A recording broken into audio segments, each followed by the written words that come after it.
ದೇವರ ನಾಮದಲ್ಲಿ ಎಲ್ಲರಿಗೂ ಶುಭಾಶಯಗಳು. ದೇವರು ತಮ್ಮೆಲ್ಲರನ್ನು ಹೆಚ್ಚು ಹೆಚ್ಚಾಗಿ ಆಶೀರ್ವದಿಸಲಿ ಎಂದು ಕೇಳುತ್ತಾ,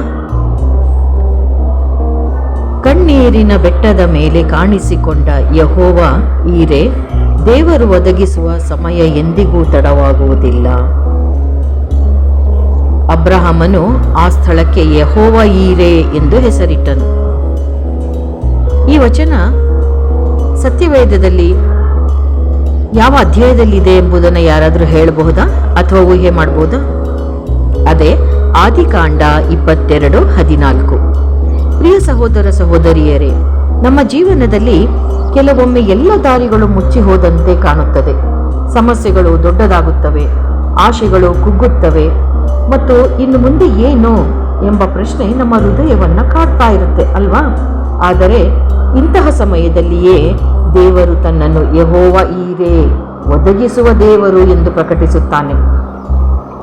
ಅಬ್ರಹಾಮನ ಜೀವನದಲ್ಲಿ ದೇವರು ಒಂದು ಕಠಿಣ ಪರೀಕ್ಷೆಯನ್ನು ಅನುಮತಿಸಿದನು. ತನ್ನ ಪ್ರಿಯ ಮಗನಾದ ಇಸಾಕನನ್ನು ಬಲಿಯಾಗಿ ಅರ್ಪಿಸಲು ದೇವರು ಹೇಳಿದಾಗ ಅಬ್ರಹಾಮನ ಹೃದಯ ಎಷ್ಟು ನೋಯಿತೋ ಊಹಿಸಿಕೊಳ್ಳಿ ನೋಡೋಣ. ಆದರೂ ಅವನು ದೇವರ ಮೇಲೆ ನಂಬಿಕೆ ಇಟ್ಟನು. ಕೊನೆಯ ಕ್ಷಣದಲ್ಲಿ ದೇವರು ಒಂದು ಟಗರನ್ನು ಒದಗಿಸಿದನು. ಅಲ್ಲಿ ಅಬ್ರಹಾಮನು ದೇವರನ್ನು ಯೆಹೋವ ಈರೆ ಎಂದು ಕರೆದನು. ದೇವರ ಪರೀಕ್ಷೆಗಳು ನಮ್ಮನ್ನು ಮುರಿಯಲು ಅಲ್ಲ, ಬಲಪಡಿಸಲು ಬರುತ್ತವೆ. ಇದು ನಾವು ಯಾವಾಗಲೂ ತಿಳ್ಕೊಳ್ಬೇಕಾದಂತಹ ವಿಷಯ ಮಿತ್ರರೇ. ಅಬ್ರಹಾಮನಿಗೆ ಬಂದ ಪರೀಕ್ಷೆ ತುಂಬ ಕಠಿಣವಾಗಿತ್ತು. ಆದರೆ ಆ ಪರೀಕ್ಷೆಯ ಮೂಲಕ ಅವನ ವಿಶ್ವಾಸವು ಇನ್ನಷ್ಟು ಬಲವಾಯಿತು. ಕೆಲವೊಮ್ಮೆ ನಮ್ಮ ಜೀವನದಲ್ಲಿಯೂ ಸಮಸ್ಯೆಗಳು, ಕಾಯಿಲೆಗಳು, ಸಾಲಗಳು, ಕುಟುಂಬದ ನೋವುಗಳು ಬರುತ್ತವೆ.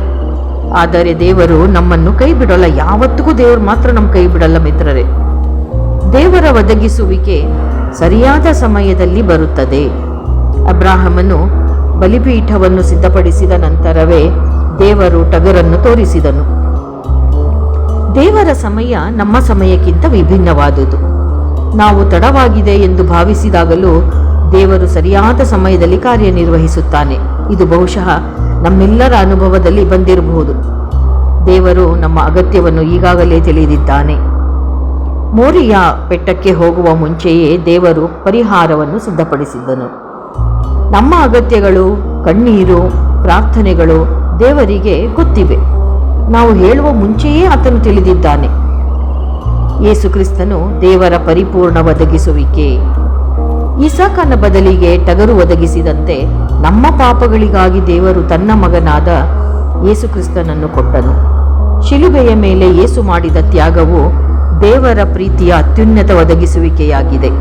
ಹಾಗೆ ನಮ್ಮ ಸಮಸ್ಯೆ ಎಷ್ಟೇ ದೊಡ್ಡದಾಗಿದ್ದರೂ ಯೆಹೋವ ಈರೆ ನಿಮ್ಮೊಂದಿಗೆ ಇದ್ದಾನೆ. ದೇವರ ಸಮಯಕ್ಕಾಗಿ ತಾಳ್ಮೆಯಿಂದ ಕಾಯಬೇಕು. ವಿಶ್ವಾಸವನ್ನು ನಾವು ಕಳೆದುಕೊಳ್ಳಬಾರದು. ದೇವರು ಕೊನೆಯ ಕ್ಷಣದಲ್ಲಿಯೂ ಅದ್ಭುತ ಮಾಡಬಲ್ಲನು. ಆದ್ದರಿಂದ ದೇವಜನರೇ, ಅಬ್ರಹಾಮನು ಕಂಡ ದೇವರು ಇಂದಿಗೂ ಜೀವಂತನಾಗಿದ್ದಾನೆ. ನೀವು ಇಂದು ಕಣ್ಣೀರಿನಲ್ಲಿ ಇದ್ದರೂ, ಕೊರತೆಯಲ್ಲಿ ಇದ್ದರೂ, ನಿರಾಶೆಯಲ್ಲಿ ಇದ್ದರೂ ಯೆಹೋವ ಈರೆ ನಿಮ್ಮ ಅಗತ್ಯವನ್ನು ತಿಳಿದಿದ್ದಾನೆ. ದೇವರು ನಿಮ್ಮನ್ನು ಮರೆತಿಲ್ಲ. ನಿಮ್ಮ ಮೋರಿಯ ಬೆಟ್ಟದಲ್ಲಿಯೂ ಆತನು ತನ್ನ ಒದಗಿಸುವಿಕೆಯನ್ನು ತೋರಿಸುವನು. ಆದ್ದರಿಂದ ವಿಶ್ವಾಸದಿಂದ ಮುಂದುವರಿಯೋಣ. ತಾವೆಲ್ಲರೂ ಕರಗಳನ್ನು ಜೋಡಿಸಿ ಯೇಸು ಸ್ವಾಮಿಯತ್ತ ತದೇಕ ಚಿತ್ತದಿಂದ ನೋಡುತ್ತಾ ನನ್ನೊಂದಿಗೆ ಪ್ರಾರ್ಥನೆಯಲ್ಲಿ ಭಾಗವಹಿಸುವಿರಾ?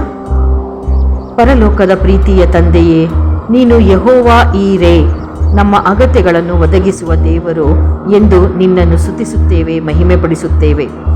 ಇಂದು ಈ ಸಂದೇಶವನ್ನು ಕೇಳಿದ ಪ್ರತಿಯೊಬ್ಬರ ಜೀವನವನ್ನು ಆಶೀರ್ವದಿಸು.